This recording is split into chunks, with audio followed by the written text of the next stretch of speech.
Hey, what's going on, guys? So I had a whole ass video that I was gonna do about Spider-Man Noir, but I am gonna table that because I just read Fury, My War Gone By.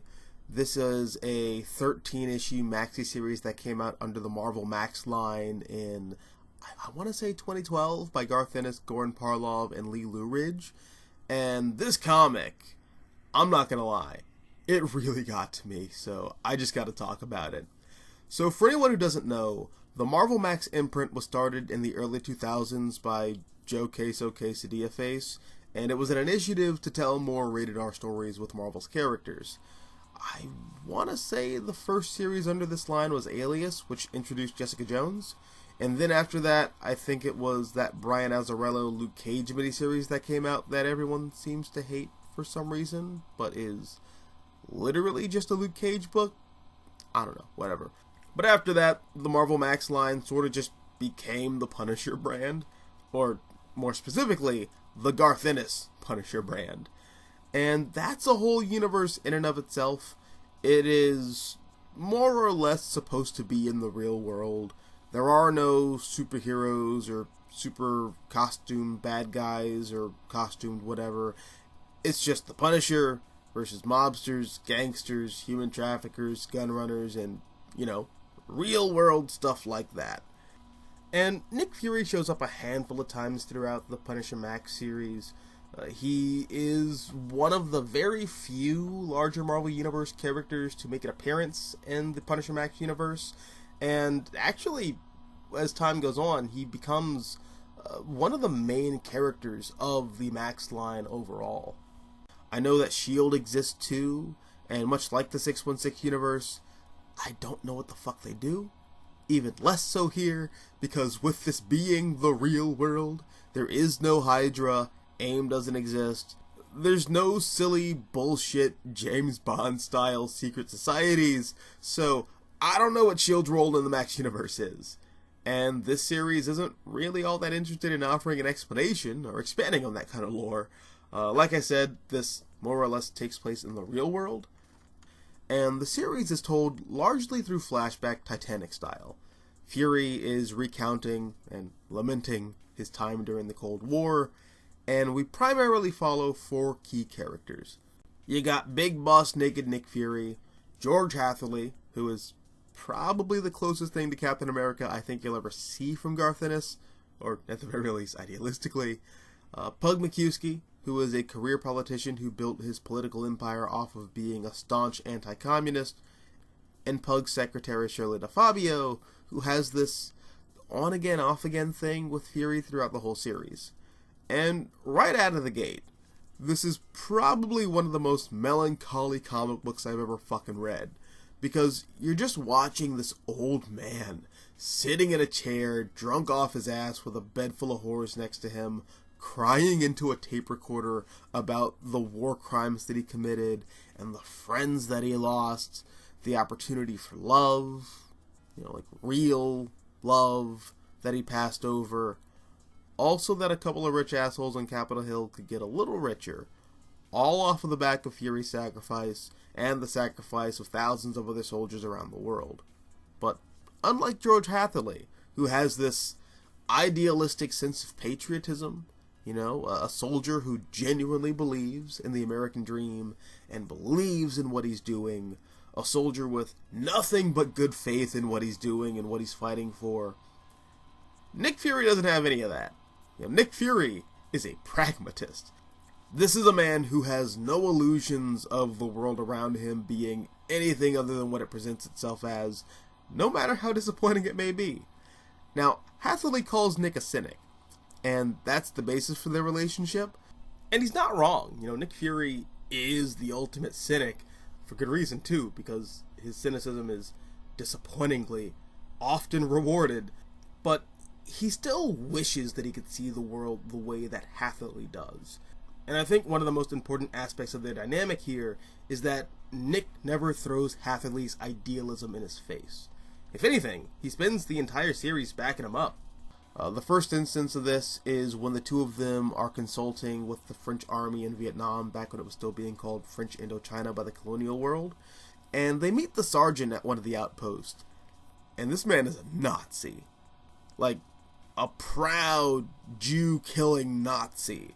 And Hatherley is deeply disgusted by the notion of being allied with a monster for the sake of protecting the Western world's interests, and Nick is too. But Hatherley's willing to roll up his sleeves and do something about it, which almost gets him killed, and Nick has to come to his rescue just as the fort's getting taken over by Viet Cong rebels, which is one of my favorite sequences in the book. Goran Parlov and Lee Lou Ridge absolutely cook with that shit because Hatherley's getting evacuated from the fort, but Fury stays behind, and it's just chaos. The Nazi guy ends up getting blinded in an explosion, and later decapitated with his head spiked along a trail for Fury to follow back to safety, as like a warning for the Americans to stay out of Vietnam. Spoiler alert, that warning was not heeded very well, but the imagery is visceral and unsettling, and for a story of this nature, it's just perfect. Another instance of Fury and Hatherley's dynamic is when they're working for the CIA, and they're assigned on a mission to Cuba to assassinate Fidel Castro. This is after they've trained rebel forces to combat Castro's regime as a means for the US to not officially go to war with Cuba, because that would mean all-out war with Russia. And they get to a point where they're behind enemy lines, and they're watching helplessly as the men they've spent years training are just BTFO'd. And Hatherley is deeply distraught, but Fury's just gritting his teeth like, it is what it is. But it's all going to be worth it once Castro takes that victory parade through the ruins and they have a clear shot at him.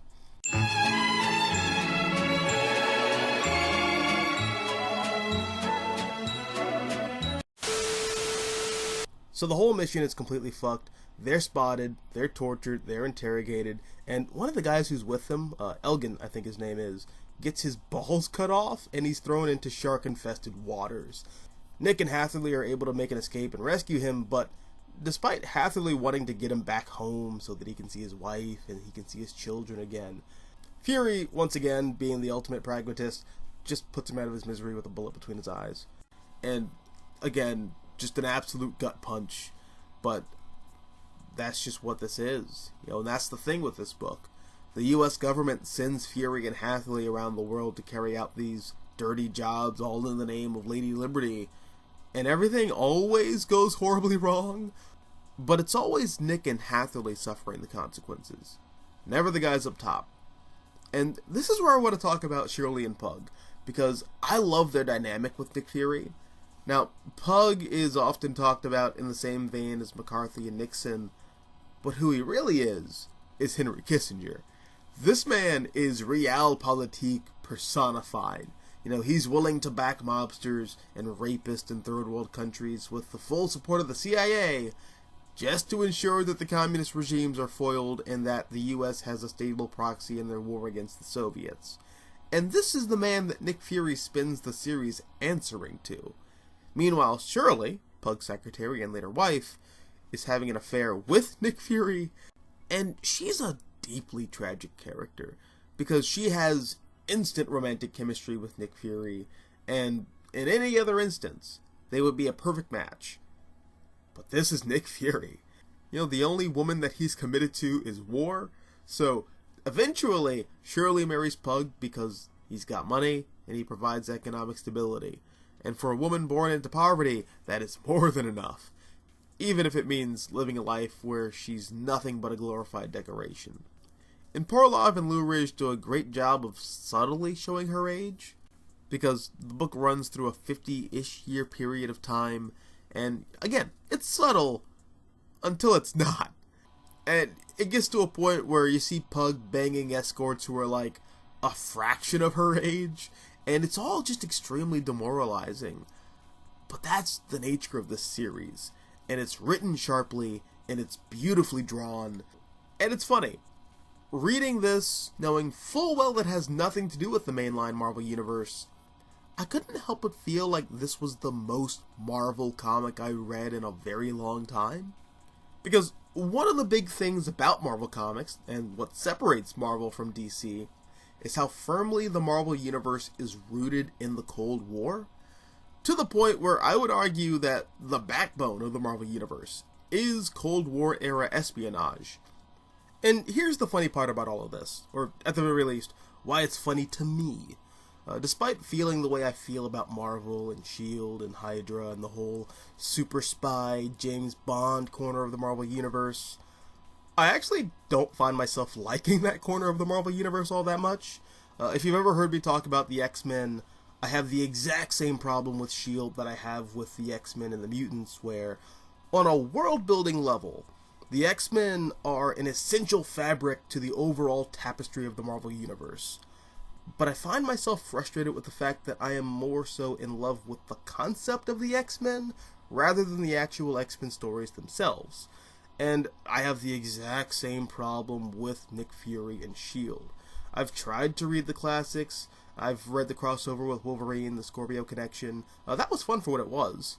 I've tried to read Nick Fury vs. S.H.I.E.L.D., and that just was not doing it for me.